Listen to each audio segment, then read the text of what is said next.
महाराज जी के चरणों में कोटि कोटि प्रणाम। खुश रहिए। महाराज जी, मैं फिरोजाबाद जिला से आया हूँ, मेरा नाम है शिवा। महाराज जी, तो मैं आत्मा और जीव से संबंधित एक प्रश्न पूछना चाहता हूँ। जैसे मैं पूछ रहा हूँ, जैसे आत्मा जब शरीर छोड़ती है तो वो तुरंत मतलब जीव में अंदर धारण कर लेती है या फिर मतलब बहुत टाइम लगता है? देखो, आत्मा जब यहाँ से निकलती है ना तो कहाँ जाती है उसको समझो। जैसे मिट्टी के घड़े में आप पानी भरो, छत में रखो तो उसमें सूर्य का प्रतिबिंब दिखता है। वह सूर्य का प्रतिबिंब जो घड़े में दिखता है, उस घड़े को आप फोड़ दो तो जो प्रतिबिंब अभी घड़े के भीतर दिख रहा था सूर्य का, घड़ा फूटते ही वो प्रतिबिंब कहाँ चला जाता है? आप बताओ। प्रतिबिंब तो हाँ मान लो उसमें से चला जाता है, लेकिन रहता तो यही है। वो प्रतिबिंब बिंब में मिल जाता है। जैसे आपकी शक्ल दर्पण में दिख रही है तो आप दर्पण के सामने खड़े हैं तो आप दर्पण में दिख रहे हैं, और आप दर्पण से हटे तो दर्पण से हटते ही जो दर्पण में आप दिख रहे थे वो कहाँ चला गया? वो प्रतिबिंब था। अच्छा। आपका प्रतिबिंब दर्पण में, आप हो गए बिंब, और जो दर्पण में दिखा आपका वो क्या था? प्रतिबिंब। तो दर्पण टूटा तो प्रतिबिंब बिंब में मिल गया। मेरा प्रतिबिंब अभी तक दर्पण में दिख रहा था, दर्पण टूट गया तो प्रतिबिंब बिंब में मिल गया। अच्छा। उसी तरह आत्मा ईश्वर का अंश है, प्रतिबिंब है। तो आत्मा निकलती है तो ईश्वर से जाकर मिल जाती है। वैसे ही जैसे आपका प्रतिबिंब आप में मिल गया। नहीं, जैसे मान लो किसी आत्मा का मान लो जन्म होता है दोबारा, तो आत्मा का जन्म नहीं होता। नहीं, किसी जीव में जैसे जाती है। हाँ, जन्म आत्मा का नहीं होता, न मृत्यु आत्मा की होती। आत्मा तो नित्य है। अब मृत्यु किसकी होती है, जन्म किसका होता है, वो समझने के लिए थोड़ा डीप पे चलना पड़ेगा। अच्छा। अब वो कौन है जिसकी मृत्यु होती है? देखो, आपका शरीर जो है, जब आत्मा निकलेगी तो लोग चिता पर जला देंगे। ठीक है। तो आपका शरीर बना 5 चीजों से, पृथ्वी, जल, वायु, अग्नि, आकाश। और जब आपको जलाया गया तो जलाना एक साइंटिफिक रीजन है कि आपके 5 तत्व 5 में मिल जाएं। अच्छा। अग्नि तत्व, अग्नि में आपके शरीर में अग्नि होती है, जिसे जठराग्नि बोलते हैं। अग्नि तत्व अग्नि में, जल तत्व जल में, वायु वायु में, सब मिल गया। अब बचा कौन? आत्मा परमात्मा मिल गई, शरीर 5 तत्व मिल गया। अब क्या बचा? अब बचा आपका मन, जो बहुत चंचल था या है, उसी को कहते हैं सूक्ष्म शरीर। अच्छा। वो सूक्ष्म शरीर यहां से निकलता है, दूसरा शरीर प्राप्त कर लेता है, तीसरा शरीर प्राप्त। जैसे आपकी सिम, आपका मेमोरी कार्ड, जब आप मोबाइल चेंज करते हो तो 2 चीजें अपने मोबाइल से निकालते हो, मेमोरी कार्ड निकाल लेते हो और सिम निकाल लेते हो।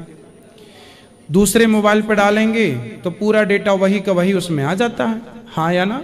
हाँ। उसी तरह जो हमारा मन है, सूक्ष्म शरीर, हमने जन्म जन्म में जो भी किया है सब सेव रहता है सूक्ष्म शरीर में।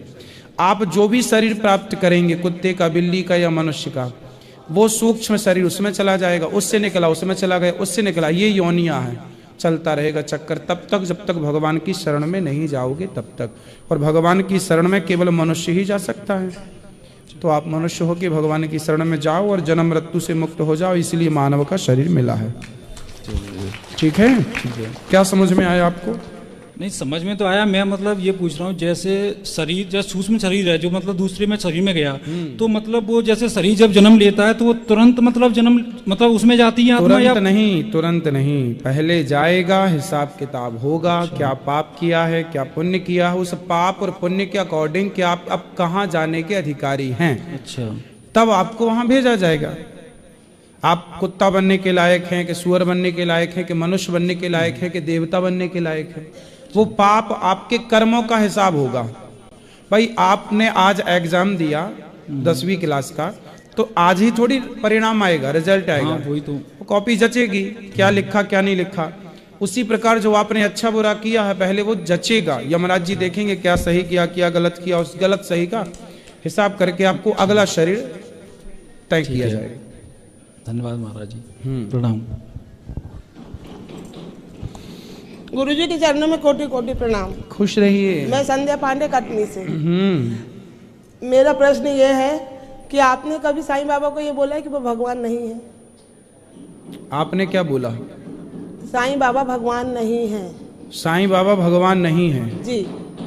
इसमें क्या दिक्कत है आपको? तो वही आपसे पूछना चाहते हैं कि भगवान है या नहीं। कितने पति हैं आपके? एक। 2 हो सकते हैं? नहीं। तो भगवान भी 2 नहीं हो सकते।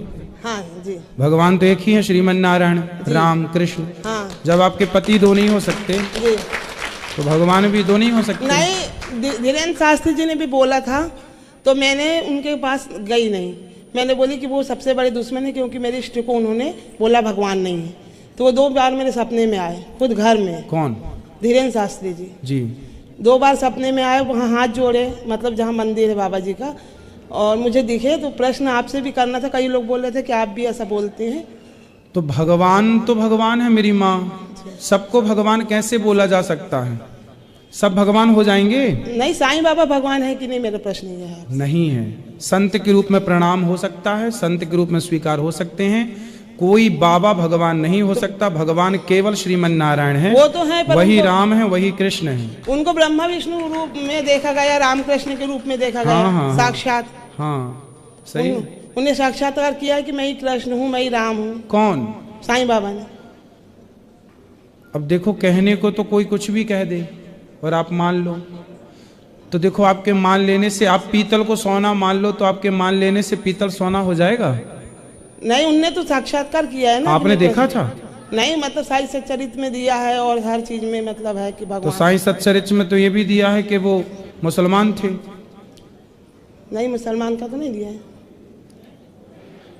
उनका पहनावा हिंदुओं से मैच करता है या मुसलमानों से? आप बताओ। मुसलमानों से। फिर जब आप खुद कह रहे हैं कि मुसलमानों से मैच करता है तो वो तो हिंदू ही नहीं है। अब पीछे पता नहीं हिंदू क्यों पड़े हैं, भगवान जाने। आप ही पूछो सबसे। आपसे पूछना था आपके। तो हमने तो बता दिया जी ठीक। कि भगवान केवल भगवान श्रीमन नारायण ही है, कोई दूसरा भगवान नहीं हो सकता। संत के रूप में सबको स्वीकार किया जा सकता है। जी। संत के रूप में सबका आदर है, सबका सम्मान है, भगवान के रूप में नहीं। गुरु जी के चरणों में प्रणाम जी। मैं मुन्ना शुक्ला नागपुर से। मेरा प्रश्न ये था कि गौ माता को राष्ट्र माता बनाने के लिए क्यों इतना विलंब हो रहा है? मेरी गौशाला है, वहाँ नागपुर में चलाता भी हूँ। काफी आंदोलन भी उसके किया है। और सारे गौवंश नियाश्रित, यानी जो कटने से बचाए हुए पुलिस द्वारा, वो मेरे पास में। वेदना इस बात की है कि सरकार हिंदुत्व की बोलने वाली रहने के बाद में भी, आपने भी कई बार प्रश्न उठाया, प्रधानमंत्री जी ने आपका वीडियो भी देखा सबके साथ बैठ के, फिर भी क्यों नहीं? क्योंकि ये हमारी वेदना है। मांस के ऊपर सब्सिडी है, हमारी गौ माता के चारे के ऊपर सब्सिडी नहीं है, उसके ऊपर में लगती लगाया गया। आप जैसे संतों से एक विनंती है कि आप धर्म संसद में जब बैठते हैं तो ये विषय को एक बार लीजिए और गौ माता को राष्ट्रमाता बनाने के लिए। बिल्कुल, सब चल रहा है प्रयास। बहुत जल्दी राष्ट्रमाता बनेगी गौ माता। हम सब तैयार हैं और आप सब हैं, हम सब हैं। भगवान चाहेंगे तो गौ माता राष्ट्रमाता जल्दी बनेगी। गुरु जी के चरणों में अनंत कोटि प्रणाम। जी जी भैया। राधे राधे गुरु जी। गुरुदेव 44 साल का हो गया मैं इतने सुंदर गुरु मैंने कहीं देखे नहीं। कभी ये भी नहीं कहता इतने सुंदर गुरु भी होते हैं क्या? कानों में कुंडल आपके, क्या घुंघराले बाल, आपकी जो आभा है, आपका जो तेज है प्रभु, ये देवता लोग भी आपसे चिढ़ते हैं प्रभु, इतनी तेज आपकी आभा है, सूर्य से भी तेज। गुरुदेव आपके चरणों में बारंबार प्रणाम। मैं फक्र करता हूं अपने आप पर कि मेरे ऐसे गुरु हैं कि मैंने सुने हैं संतों के प्रवचन, पहले खूब सुने हैं गुरु जी। जब से आपके प्रवचन सुने हैं ना, तो गुरु जी आपके जैसा कोई प्रवचन इस वृंदावन में, क्या पूरे संसार में नहीं कर सकता। आपके जैसा कोई ज्ञानी नहीं, आपके जैसा कोई श्रेष्ठ नहीं गुरु जी। आप सिर्फ एक ही ऐसे हैं जिनकी सरल भाषा से इन संसार वालों का कल्याण हो रहा है। शराबी शराब छोड़ रहा है, पत्नी से प्रेम, बच्चों से प्रेम, सबसे प्रेम। गुरुजी आप बहुत श्रेष्ठ हैं, आपकी वाणी बड़ी श्रेष्ठ है। गुरुजी हमारे माता जी के एक गुरुजी छाता में, मथुरा छाता में, इधर वृंदावन। तो गुरुजी मैंने अपनी माता जी को कहा कि वो वहां से ना विद्या पा रहे थे ना ज्ञान पा रहे थे। हमने कहा ना ज्ञान मिल रहा है ना आपको विद्या मिल रही है, ना आना जाना हो रहा है, ना आपके गुरु आ रहे हैं। आपने कहा ना गुरुजी विद्याहीनम गुरु ते देत। तो मैंने कहा अब ना ही कुछ मिल रहा तो इतने साल हो गए हैं आपको, तो आप गुरुजी बनाएं। हमने अपनी माता जी के गुरुजी आप बनाए हैं, तो हमने कोई गलती करी गुरुजी?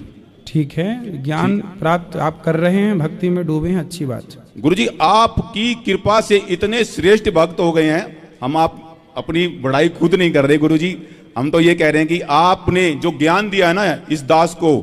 गुरुजी हमारी मामी जी का देहांत हो गया था, गुड़गांव में गए थे हम, माता जी भी गए थे, हम तो पूरे जी टिप टॉप होकर जाते हैं जैसे आप धोती कुर्ता पहन के। तो गुरुजी गए वहाँ पे तिलक विलक लगा के जाते हैं गमछा डाल के। वहाँ गए, पंडित जी से बात करी, बोले पंडित जी प्रणाम। हम बोले पंडित जी प्रणाम, वो बोले हमें पंडित जी प्रणाम। तो वो पंडित जी हमें ही समझ बैठे। तो मैं कहा ठीक है। मैं गुरुजी 5 मिनट बोलने का समय देना हमें भी। तो सभा लगी थी ऐसी, बहुत सारी आए थे भक्त। गुरुजी जब एक डॉक्टर खड़ा हो गया, पंडित जी ने कहा कि डॉक्टर जी बोलेंगे कुछ। डॉक्टर जी हैंडसम स्मार्ट कोट पैंट पहन रखा, बड़े पढ़े लिखे, बड़े अमीर भी दिख रहे थे, अमीर तो होते हैं डॉक्टर साहब। जब उन्होंने सरकार आधा घंटा खराब कर दिया, राम जी के बारे में कुछ कुछ बोल रहे उत्तर रामायण से। ठीक है, अब खड़े होकर गुरुजी जी उनको क्या समझाएं। मैंने कहा इनको बैठने दो। उनकी जो बैठने की बारी आई, पंडित जी बोले कि 5 मिनट ये प्रवचन करेंगे पंडित जी। तो हम आए ना, आपके जैसे ही आसन था वहां पे विराजे, और उनको जो प्रवचन दिए ना, जब उतरे गद्दी पे से उतरे, डॉक्टर ने हमारे चरण पकड़ लिया गुरुजी। डॉक्टर साहब ने हमारे चरण पकड़ लिए, बोले आप कौन हैं? हमने बता दिया कि हम वृंदावन से हैं, ये हमारे गुरु हैं, इन गुरु के हम शिष्य हैं। और किसका प्रश्न है? गुरु जी के चरणों में बहुत प्रणाम। खुश रहिए महाराज जी, मैं एक बात के लिए आपका बहुत धन्यवादी हूँ कि आप जो बुजुर्गों के बारे में आज की युवा पीढ़ी को, और युवा पीढ़ी को उनके जो संस्कार सिखा रहे हैं, भी गलत रास्ते ना जाएं, मैं इनके लिए आपका बहुत बहुत धन्यवाद करता हूँ। और ये डोज आप लगातार देते रहें पब्लिक को, समाज को। बिल्कुल।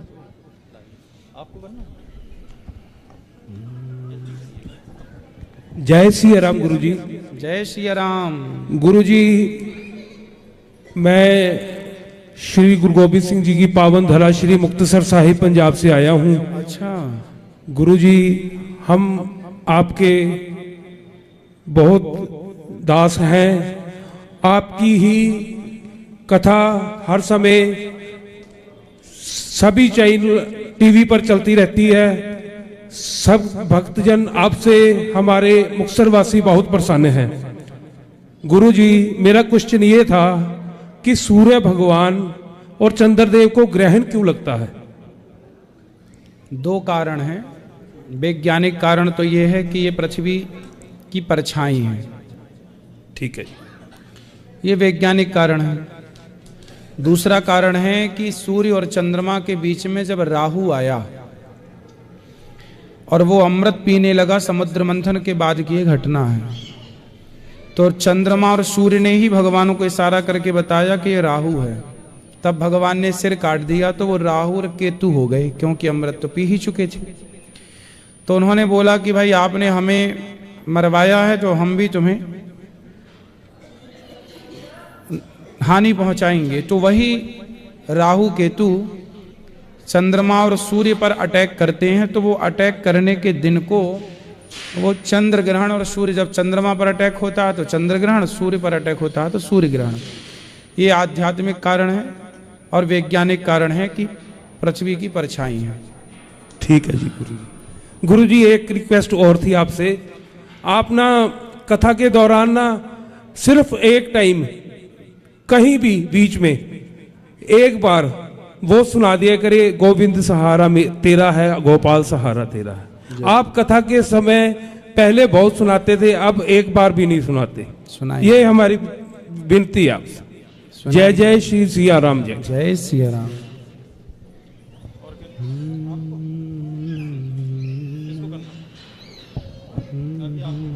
राधे राधे गुरुजी। गुरुजी मुझे 1-2 लाइनों का अर्थ बताइए। डोल गवार शूद्र पशु नारी, तारना के सब अधिकारी। आज ही बताए कथा में। सर आज मैं कथा में नहीं आई। आप ही बताओ क्या अर्थ है। ढोल गंवार शूद्र पशु नारी सकल ताड़ना के अधिकारी। आपने क्या अर्थ किया पहले अपना बताओ, फिर हम बताएंगे। गुरुजी ताड़ना का मतलब होता है देखना। हाँ तो फिर ठीक है, ढोल को देखना पड़ता है, सुर से उतर तो नहीं गई।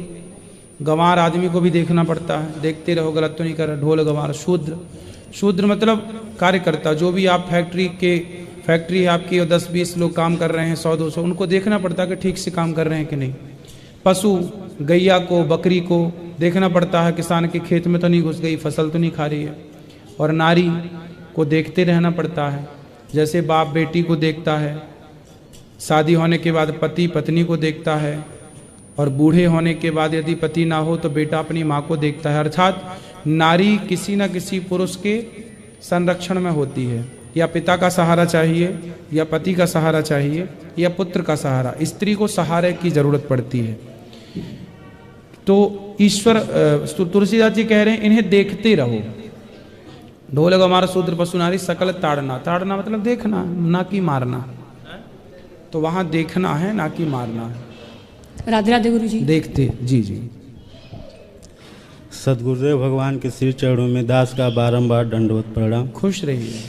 लक्ष्मी नाथ समारंभा नाथया मुनि मध्यमाम अस्मदाचार्य पर्यंता वंदे गुरु परंपरा।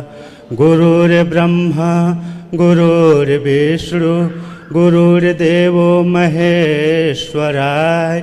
गुरुर् साक्षात् परब्रह्मा तस्मै श्री गुरुवे नमः। एक बार प्रेम से बोलिए सदगुरुदेव भगवान की, श्री वृंदावन धाम की, गौरी गोपाल भगवान की, परम पावन श्री राधा नाम की। गुरुदेव भगवान मेरा 5 प्रश्न है, प्रश्न में कोई त्रुटि हो तो दास को क्षमा करिएगा। गुरुदेव मेरा आपसे निवेदन है, मुझे आपकी चरण सेवा और चरणामृत चाहिए। ठीक है, प्रश्न क्या है? प्रश्न मेरा ये है, जैसे आपने गुरु मंत्र दिया है वो मैं जप करता हूँ और राधा नाम जप करता हूँ, ये युगल उपासना है जी। गुरु जी मेरा दूसरा प्रश्न है, जैसा कि आप बोलते हैं कोई मर जाए तो ठाकुर जी की पूजा नहीं करना चाहिए, पड़ोस में दे देना चाहिए। गुरु जी दे देना चाहिए ऐसा नहीं है, यदि घर में बच्चे हैं तो बच्चे कर सकते हैं। सूतक के दौरान हमें मानसिक पूजा करनी चाहिए। मन से भगवान से जुड़े रहो, अंदर जप करो, स्पर्श नहीं करना चाहिए उन दिनों सूतक के टाइम। बाबा प्रेमानंद जी कहते हैं जैसी आपकी दिनचर्या वैसे पूरा करना चाहिए। ठीक है, उनका अपना कहना सही है, पर जो आज तक हम सब ने देखा है सुना है, सूतक के टाइम अशुद्धि के टाइम भगवान को बच्चे पूजा करें। उस समय छोटे छोटे जो बच्चे हैं वो जैसे कहते हैं कि जिसका लक्ष्य परमात्मा का केवल प्राप्ति हो उसको कुछ नहीं, भगवान की जैसी दिनचर्या पूरा करो। वो जो स्थिति है ना वो स्थिति जैसे भगवान का बिना भोग लगाए हम कैसे प्रसाद ग्रहण कर सकते हैं? भोग तो लगेगा जी, भोग तो लगेगा। छोटे छोटे बच्चे होंगे ना जी। जैसे कुछ समय स्त्रियां जैसे अशुद्धि में आती हैं जी, तो दूसरी स्त्रियां भी तो होती हैं, सास के रूप में, जेठानी के रूप में, तो दूसरी भोजन बना लेती हैं, फिर वो बनाएंगी तो भोग लग जाएगा। उस समय वो नहीं, ऐसे सूतक के टाइम पर बहन बेटियां भोग लगा दें भगवान जी को, दूर से छोटे छोटे बच्चे भोग लगा दें और वो ला के भोजन में मिला दें, प्रसाद हो जाएगा। भगवान को पाना लक्ष्य है, बात सही है, ईश्वर की प्राप्ति ही लक्ष्य है जी। लेकिन जो मर्यादाएं हैं, ये मर्यादाएं भी शास्त्रों की हैं, कोई मनमानी छोड़ी है कि हमने घर पे ही बना ली मर्यादा। मगर वो कहते हैं कि जिसका केवल परमात्मा का ही प्राप्ति, हमको परमात्मा को ही पाना है, तो हम कोई मर, अब तो 10 दिन में कोई 1 महीने में फिर मर जाएगा तो साधु ठाकुर जी की सेवा छूट जाएगी, तो कैसे महीने में मर जाएगा? साधु के लिए नियम नहीं है, समझिएगा। साधु को तो सूतक लगता ही नहीं, वो बोलते हैं गृहस्थ में भी अगर कोई है, साधक है, साधना कर रहा है तो उसको कुछ भी नहीं, कोई मर जाए अपना दिनचर्या करिए आप। नहीं, जो मर्यादाएं हैं ठीक है, वो अपनी जगह किस हिसाब से कह रहे हैं अभी हमने ये बात सुनी नहीं उनकी, सुन लेंगे तो विचार कर लेंगे। लेकिन शास्त्रों की जो मर्यादा है, कितने दिन का सूतक रखना है, उस दौरान मानसिक पूजा करना है। मानसिक छोटे छोटे बच्चे भोग लगा दें, जो मर्यादाएं हैं उन मर्यादाओं का त्याग नहीं करना है। अब उस स्थिति तक, उनकी संतों की स्थिति तक यदि आप पहुंच जाएं तो ठीक है। अब उस स्थिति तक यदि आप नहीं पहुंचे तो फिर वो बात आप पर लागू नहीं होगी। यदि आप पहुंच गए उस स्थिति तक, साधना की चरम सीमा तक, तो फिर आपके लिए दोष नहीं है। जी गुरु जी, हम करेंगे। आपसे पूछना चाहते ये सब। एक संत जी का था, एक संत जी थे, उनके पुत्र की मृत्यु हो गई जी, तो वो अचेत हो गए जी। तो पुजारी जी ने कहा क्या हुआ, पुत्र का वियोग लग रहा है? बोले नहीं, पुत्र का वियोग नहीं लग रहा है। बोले अब पुत्र की मृत्यु हो गई, इतने दिन सूतक रहेगा, इतने दिन प्रभु का दर्शन नहीं हो पाएगा। तब पुजारी जी ने कहा ठीक है, आप एक काम करना, आप तो आना, आप तो करना पूजा। बेटे की मृत्यु हो गई, उनको इस बात का दुख नहीं था कि बेटे की मृत्यु हो गई, उन्हें दुख इस बात का था कि अब भगवान का मंदिर और भगवान का प्रसाद सेवा छूट जाएगी 10 दिन के लिए। तब पुजारी जी ने कहा कि नहीं नहीं, तुम तो आना। अब बताइए, इस स्थिति जिसका बेटा मरा पड़ा हो और वो इस बात के लिए रो रहा है कि प्रभु की सेवा छूट जाएगी, यदि ऐसा भाव किसी के अंदर है तब तो सूतक में भी वो भगवान की सेवा करे जी। पर इस कोटि का हो तो जी गुरु जी, तो अब ये कोटि आप देख लीजिए किस में है, ये स्थिति किस में है। अब ये स्थिति तक पहुंच पाना, यदि आप पहुंच गए हैं तो बहुत अच्छी बात है। अब बेटा कोई भी अब कोई मर जाए और आप हाथ पांव पटक के रोएं और फिर जी कहें कि नहीं जी हमें तो सूतक लगेगा ही नहीं, हम तो भगवान के भक्त हैं। अब आप मोह माया में घिरे पड़े हैं और ये भी, तो फिर तो भाई देखो जो नियम है वो मानना है। आप उस कोटि के हैं तो फिर आपका कोई दोष नहीं है, क्योंकि आप पार कर गए सारी सीमाएं, क्योंकि आप चरम भक्ति की ओर पहुंच गए हैं। यदि उस स्थिति तक हैं तब तो उन जो पूज्य महाराज जी ने बोला है वो उस स्थिति के लिए बोला है। समझो, संत जब बोलते हैं ना तो उनकी पूरी बात समझनी पड़ती है कि वो ये बात क्यों बोल रहे हैं और किस स्थिति के लिए बोल रहे हैं। हर व्यक्ति के लिए हर बातें नहीं होती। जी गुरु जी, समझ में आ गई गुरु जी? बीज समझ में आ गई जी गुरु जी। हाँ, बीज मंत्र क्या होता है? बीज मंत्र होता है जो मूल मंत्र है जी, आपका जो मूल मंत्र है वही बीज मंत्र है। गुरु जी, मेरा तीसरा प्रश्न है, जन्म मरण विवाह गति होई जहाँ लिखई ता होई। जन्म विवाह मरण गति होई जहाँ जस लिखा तहाँ तस होई। गुरु जी, ये जैसा लोग प्रेम करके विवाह कर ले, ये भी लिखा रहता है? देखो, कुछ चीजें ऐसी होती हैं कि हमारे बुद्धि और विवेक पर निर्भर करती हैं जी। जैसे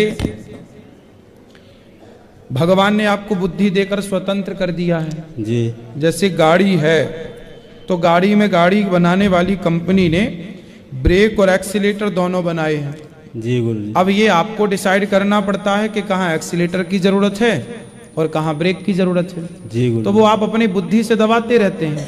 उसी तरह ईश्वर ने आपको बुद्धि दे रखी है जी जी। आपसे हम कहें कि आग में कूद जाओ तो आप नहीं कूदेंगे, क्योंकि आपको पता है कि ये गलत है।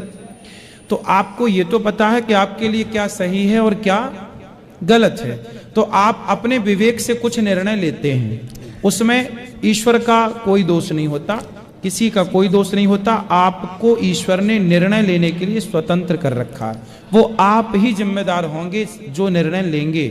इसलिए प्रेम विवाह शास्त्र कहते हैं कि जो विवाह की परंपरा और मर्यादाएं हैं कि हम ब्राह्मण हैं तो ब्राह्मण का विवाह ब्राह्मण में हो, क्षत्रिय हैं तो क्षत्रियों का क्षत्रिय में, वैश्य का वैश्य में, शूद्र का शूद्र में। अब आप किसी से प्रेम कर लें और प्यार कर लें और माँ बाप को छोड़ दें और लेके भाग जाएं दुल्हन को, ये सब मनमाना है और इसका परिणाम बहुत बुरा है। ये कुछ लिखा नहीं होता, ये तो कुछ अपने को डिसाइड करना पड़ता है। ईश्वर ने बुद्धिमान, आप मूर्ख होते तो दोष नहीं था, पर आप तो समझदार हैं, आपको पता है कि आप जो कर रहे हैं, आपकी अंतरात्मा ही बोलेगी कि आप जो कर रहे हैं वो गलत है। इस संसार में जितने लोग भाग के शादी किए हैं उनसे पूछ लो अब जाके, क्यों जी तुमने सही किया है? वो खुद उनकी आत्मा बोलेगी नहीं जी हमने गलत किया है। तो पता था कि गलत है तो क्यों किया जी। और जो आवाज आ रही थी ना अंदर से कि नहीं जी हम तो गलत कर रहे हैं, ये गलत है। कोई भी गलत काम करने वाले को एक बार अंदर से आवाज जरूर आती है कि ये गलत है। जब जो आवाज आ रही थी वो आवाज भगवान की थी जी गुरु जी। उस आवाज को आपने क्यों अनसुनी कर दी? गुरु जी, चौथा प्रश्न है, मात पिता गुरु के बाड़ी विनय विचार करहि शुभ जानी। गुरु जी, माता पिता की सभी आज्ञा का पालन करना चाहिए, वो जो भी कहें बिना विचार किए हुए। नहीं नहीं, इसको विचार करो। देखो क्या लिखा, मात पिता और गुरु की वाणी बिना ही विचार करें शुभ जानी। जी, जो शुभ हो वो जाने, जो अशुभ हो वो ना जाने। गुरु जी तुलसीदास जी कह रहे हैं, जैसे प्रहलाद जी के पिता ने बोला कि तू नारायण का नाम जपना छोड़ दे, तो क्या प्रहलाद जी ने अपने पिता की बात मानी? उत्तर दो। नहीं। क्या भरत जी ने माता कैकेयी की बात मानी? नहीं। क्या राजा बलि ने शुक्राचार्य जी की बात मानी? नहीं। नहीं। तो जो बात मानने लायक है गुरु की, माता की, पिता की, वो मानो, और जो मानने लायक नहीं है वो नहीं मानो। जी। पांचवा है, सूरज जाएगा चंदा जाएगा और जाएगा पानी, कहे कबीर एक नाम नहीं जाएगा ये है अमर निशानी। गुरु जी इसका मतलब क्या? हाँ, तो नाम नहीं जाएगा, प्रभु का नाम रहेगा। काम करते रहो, नाम जपते रहो। नाम नहीं जाता। देखो हम मर जाएंगे पर हमारा नाम रहेगा। रावण मर गया पर रावण का नाम आज तक है। ओसामा मर गया, ओसामा का नाम अभी तक है। जी, है ना। आप हिटलर मर गया पर हिटलर का नाम, स्वामी विवेकानंद जी चले गए पर नाम अभी तक है। मीराबाई चले गई पर नाम अभी तक है। महाराणा प्रताप चले गए पर नाम अभी तक है। झांसी की रानी चली गई पर नाम अभी तक है। ऐसे ही व्यक्ति चला जाएगा पर उसका किया गया अच्छा या बुरा कर्म उसके नाम पर ठप्पा लग जाएगा, प्रतिष्ठित हो जाएगा। ऐसी भगवान का नाम है, उस नाम के आश्रित रहो, कल्याण हो जाएगा। एक नाम ही आधार है। गुरु बिन माला फेरते, गुरु बिन करते दान, और गुरु बिन सब निष्फल गया बाचो वेद पुराण। इसका गुरु के बिना सब निष्फल है, कबीरदास जी कह रहे हैं जी कि सब गुरु के बिना। देखो गुरु के बिना ना प्रॉपर ज्ञान नहीं होता। जी गुरु। हम कितना भी पढ़ जाएं, कितना भी पुस्तकें पढ़ लें, कितना भी सत्संग कर लें, पर जब तक गुरु की शरण में नहीं जाएंगे। जी। गुरु की शरण में क्यों जाया जाता है? जब तक गुरूर होगा तब तक गुरु की शरण में नहीं जाया जाएगा। जब गुरूर मिट जाएगा तभी गुरु की प्राप्ति होती है। जी। तो गुरूर है तो फिर व्यक्ति सही रास्ते पर चल ही नहीं सकता। इसलिए गुरु बिन भवनिधि तरय न कोई, जो विरंचि शंकर सम होई। ब्रह्मा हो, विष्णु हो, शिव हो, राम हो, कृष्ण हो, सब धरती पर आए तो गुरु परंपरा को फॉलो किया। इसलिए गुरु आवश्यक हैं, उनके बिना गति नहीं है। ये बात सच्ची है, क्योंकि बिना गुरु के हमें वो ज्ञान हो ही नहीं सकता जो होना है। जी गुरु। गुरु जी एक भजन सुनाना चाहते हैं, थोड़ा सा सुनाना, सबको मौका दो। अजी राम कृष्ण से कौन बड़ा, उन्होंने तो गुरु कीन, तीन लोक के वे धनी, गुरु आगे आधीन। खुश रहिए। हमारे गुरु के दो भुजा, गोविंद के भुज चार, और चारों से कुछ ना सरे, गुरु उतारे पार। हो मुझे दास बना कर रख लेना, भगवान तू अपने चरणों में, मुझे दास बना कर रख लेना, भगवान तू अपने चरणों में, भगवान तू अपने चरणों में। भला हूँ बुरा हूँ तेरा हूँ, तेरे द्वार पे डाला डेरा हूँ, मुझे चाकर समझ कर रख लेना, भगवान तू अपने चरणों में। जब अधम से अधम को तारा है, उसमें भी नाम हमारा है। हो मुझे दास बना कर रख लेना, भगवान तू अपने चरणों में। गुरु जी राधे राधे। खुश रहिए। जल्दी गुरुजी चरणों में कोटि कोटि प्रणाम। जी जी मैया। बम्बई से